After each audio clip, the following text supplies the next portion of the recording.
to some of his earlier collections. So I know he called one of his collections Taxi Driver. I know he loved the film Taxi Driver, and his dad was a taxi driver. And look at this jacket here. I think it was clearly taken, the inspiration was taken from the birds. So what they want people to be wearing. So again, for a first collection, very, very striking, very eye-capturing, very avant-garde, and you know, I doubt at this time anyone would have seen anything like this. Nice.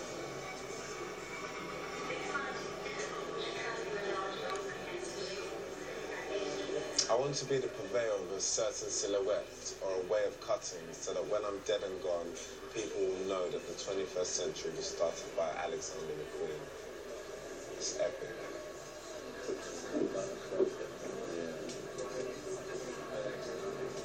Anyone who will know about Alexander McQueen will know that he was a tailor in Savile Row before he kind of got his big break, and this is a perfect example of his work here.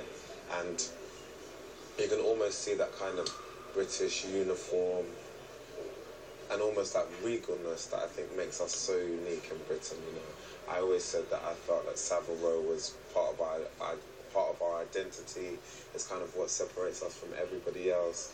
The tailoring aspect is kind of what gives us the edge, the three-piece suit, etc. And I think that Alexander McQueen is displaying his kind of how kind of learned he is with this collection here. It's brilliant, it's beautiful. Tailoring like I've never ever seen it done before. A lot of it reminds me of like horse riding as well, and kind of like, and then like a lot of royalty, but not only royalty from like British royalty. A lot of it looks French as well, and you know, even this piece here, it seems like it could be something from the Far East, which I know he was also inspired by a lot. It's funny actually, this collection definitely reminds me of, you know, maybe his time working as a tailor and kind of mastering his craft in that sense.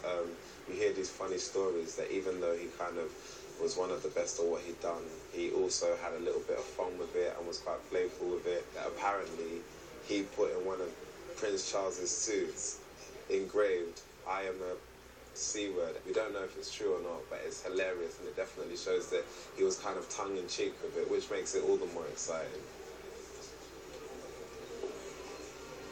From about 8 or 9 years old, I was literally going from house to house with my mother, where she would sell lots of fabric, like, you know, organza and jacquard, and so I was just intrigued at the way people reacted to what they saw and the kind of emotion it evoked as well. Wow.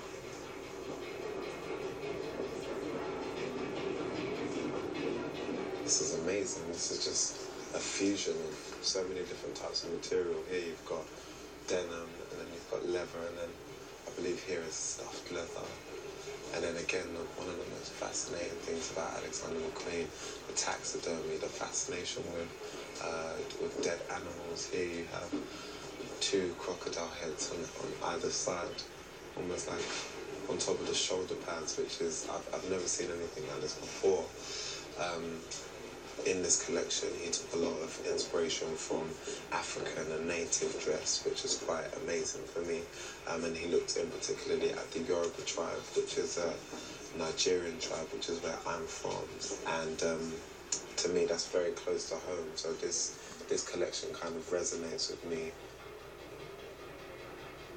Being able to see this, you know, if my mother was here now, she'd recognize this instantly, which is amazing. And it's just nice to know that even as a kind of East End, very London-based designer, you could kind of delve into all these different cultures, and you could, you know, bring them to fruition in such a way that it's very, very real and also very authentic.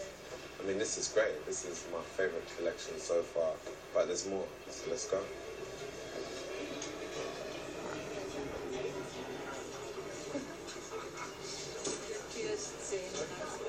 I feel like I'm in a palace. I feel like I'm somewhere where I'm going to have to curtsy to someone eventually. I think it looks brilliant. I know he's of Scottish heritage. The story goes, his mother kind of gave him a breakdown of his roots, and it kind of inspired him to go and make a collection. This was him kind of just trying to put a stamp on his identity and make something that was close to home. So you can see his very famous classic tartan, but the thing about all of this is everything seems a little bit exaggerated and almost done with a twist. It's never quite perfect, which is what I feel Alexander McQueen likes to do with all of his collections. They're telling a story. They all seem to have some sort of personal sentiment to him. Alexander McQueen's actual name is Lee McQueen, and apparently he changed his name to Alexander because of Isabella Blow. She said that she felt like it was more suited for fashion. So horns, I can red dress, relate to that. really? My name is Patrick. However, I decided to go under the pseudonym Tiny Temper just because I felt like it was more made for music and made for the music industry. There's also an undertone on there in the sense that I like to think my persona is calm and tiny, and when I'm on the stage, that's when you get to see the temper side. It definitely makes for more of a striking name and a striking brand, so it worked.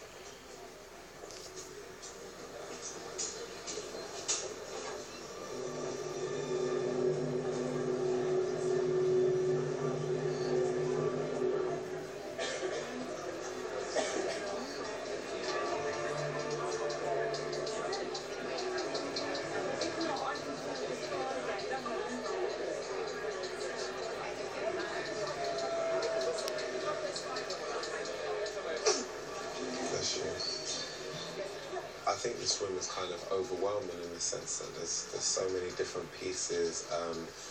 It kind of feels a little bit like erotic and a little bit kind of like fetishy, if that's even a word. You kind of get the whole feel of almost like a traveller or an explorer who's been around the world and found all these different things, little artifacts that they bring back and they almost put in their cabinet or their mantelpiece to kind of feed them with inspiration. Because there's so many different designs, so many different textures, so many different, styles and cuts and shapes. It almost feels like you're in the mind of Alexander McQueen. And the music is kind of almost like the thing that kind of tones everything down and keeps everything a little bit peaceful in this very crazy cacophony of kind of madness. They say that he thinks of the show first and then the clothes come after that. And clearly, I mean, based on what you can see and the way it's all been arranged, you can see why they would say that. It's amazing. The shows are like a spectacle within themselves. I'd say more so than any other catwalk I've seen, it provokes more of an emotion, if you get what I mean. Sometimes it could be, admiration, it could be lust, Satanic. Sometimes it could be fear, sometimes it could... And I can't really say that I've been to that many catwalk shows that have provoked that many different emotions, and that's actually being up close and personal. This is just kind of being surrounded by a lot of the pieces and watching it on video, so I can only imagine what it would have been like if I was there. The story behind this dress, a beautiful ballerina wearing this dress, which at the beginning was, white and plain and very beautiful, gets onto a kind of rotating board, and then these two robotic arms, all of a sudden, from nowhere, you think she's just going to be doing a beautiful dance, and then all of a sudden, they just start spraying her with this green and black, and almost like it just kind of, in a kind of sinister, gruesome way, almost in a way that no one would want. But that's what I think the beauty of all of this is. It's the twist, and it's the fact that not many people would think to do that, and that's what makes it so amazing. And apparently he said he'd rather people come out of his show and vomit than have no reaction at all and just do some sort of cocktail party. So it seemed like he definitely had in mind what he wanted to achieve from, designing clothes like this.